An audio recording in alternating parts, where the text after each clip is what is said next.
at VIVE, and this is Planetary Health First, Mars Next. I'm host Michael Mann. We got Alyssa here, and we got a special guest, Lior.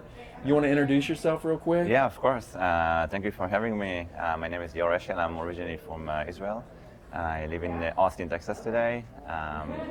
My background is technical. I'm an engineer.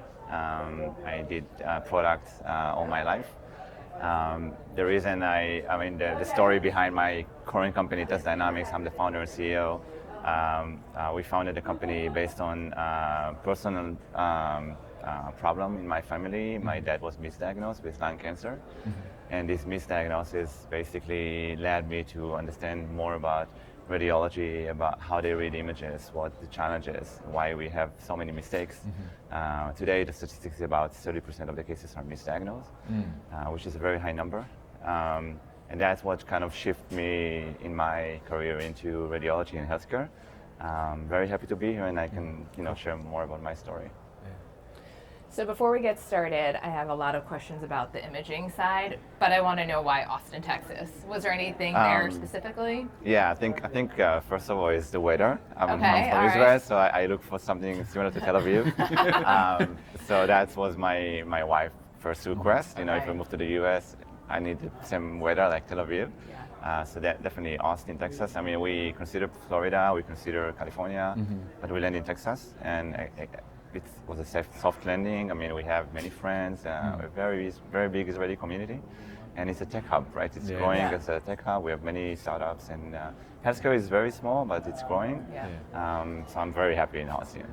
I love it. So our first takeaway, happy wife, happy life, right? I was exactly. What is that? What's the translation in Israel? That expression. How do you say it in Hebrew? Do you have an expression in Hebrew? For what? For happy wife, happy life? Yeah. I don't think we have something in Hebrew, but I mean, usually you guys already know that. We know. Americans need to have exactly. to. Cool. Well, I love radiology. I mean, we've heard so much about AI. I mean, I don't want to just hit it again, AI, but in radiology, that really is an area where you can really do some amazing things. Tell us a little bit, not too technical for our audience, fifth grade, sixth grade audience level. I mean, in general, when I started my journey into radiology and learning more about the field, I found myself talking to many physicians, many radiologists that I put up for my network. I managed to talk to physicians in Israel, but also in the US, in Europe, and I try to find commonality in the challenges, right? Why we have also all these mistakes? Why?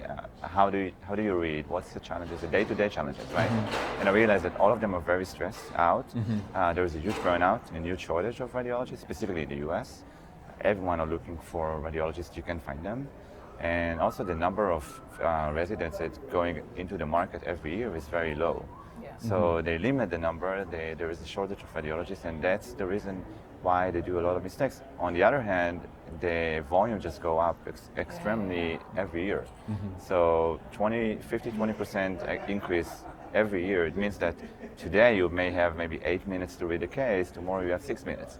So you have less time to read a case, you have more study to read, more images to analyze because the machines become better. And that's kind of the challenges on the radiology side. On the other side, on the AI side, there are hundreds of AI companies that getting clearance by FDA. All of them are point solution, right? You want to find fracture in X-ray, you want to find bleed in brain CT. Every one of them train an algorithm on a specific case, on a specific modality, which means there's many point solutions. Radiologists need access, but it's almost impossible to get all of these algorithms integrated. And that's kind of, We've talked about this before, how it's so how it's so fragmented, and how can you defragment it to try to bring things together. So I love what you're doing, and I also appreciate engaging physicians early, because I think when we think about startups and who's successful, you want to be building solutions for problems that we actually have. So getting the input from the radiologist early on, I think, was a great move. So kudos to you for that. We as physicians really appreciate being at the table. So I appreciate that. We were talking about this a little bit beforehand, and Michael kind of alluded to it. Can we just talk for a second about how you differentiate? Because the market's starting to get saturated, and we see so much happening in radiology, and I think part of that's because they're as a specialty ripe for AI and the digital technologies.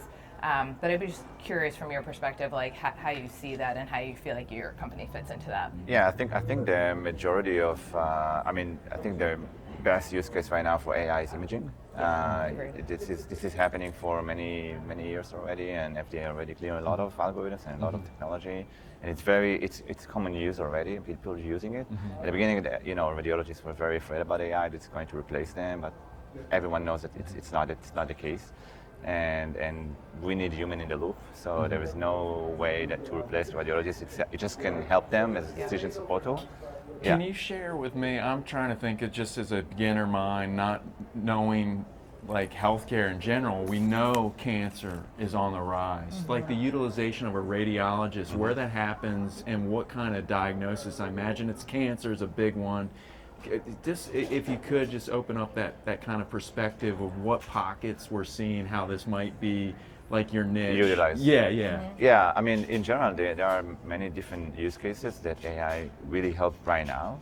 For example, if you have a PE case coming, patient coming to the ER and have a PE, you can flag it in the list and maybe prioritize this study. On the other hand, if you have a bone fracture of someone that's coming to ER, no one will see him because usually they read CT and MRI before they read X-rays. So if you can flag it again, I mean, people will see it or hip fracture, right? If you find someone who's hip fracture. So there is some, the easy stuff is indications that you can flag in the list, or there is some more cancer-related patient that you might miss. If you see, if you read, chest X-ray and you find a nodule, you need to do something with this patient. Maybe you need to send him to the CT, right, to the follow-up. So AI can really help, address these type of challenges and help physicians to, organize the list better. Well, your startup, your founder, I don't know how long you're in, how many years, where you are. Always, we know you're raising, you're constantly doing so many things. That, if you could just beacon out to the universe, what would you like, call upon the audience or the people you'd like to talk to? Just, this is your moment. Yeah, so we founded the company end of 2021 with the aim to be kind of the middleman between the AI companies, which have a very good technology but have almost no clue how to deploy the algorithms, and the physicians. But we care about the physicians. Everything we are building is based on the ground truth and based on the physicians' feedback. So when I started my journey, I started to talk to the market and bring the demand and find hospitals that wants to have a platform that basically, aggregate different algorithms and create one unified experience and holistic solution for the physicians. And when we got the demand, it's easy to talk to the suppliers and ask them, hey, just join us. We have this and this hospitals wants to use your algorithm.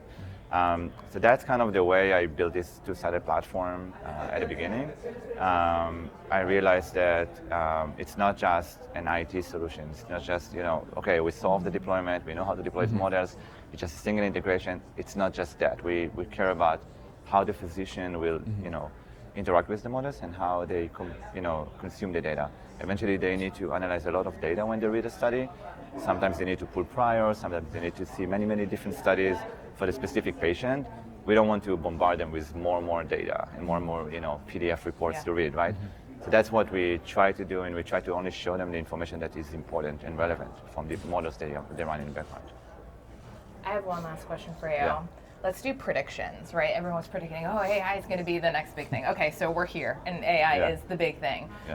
What excites you, or what predictions do you see in the space that you're in radiology, right? Like, there's so much to pick from, either a modality or the radiomics. Like, there's just so much. Like, what excites you, or what do you predict is going to be like something big in your space over the next year or two? Yeah, that's a good question. Since I'm a technical guy, and my mission is to build a product at the end and package it the right way, we look for specific use cases that AI can really help using our platform, but also using the physicians and the patient in the end, right?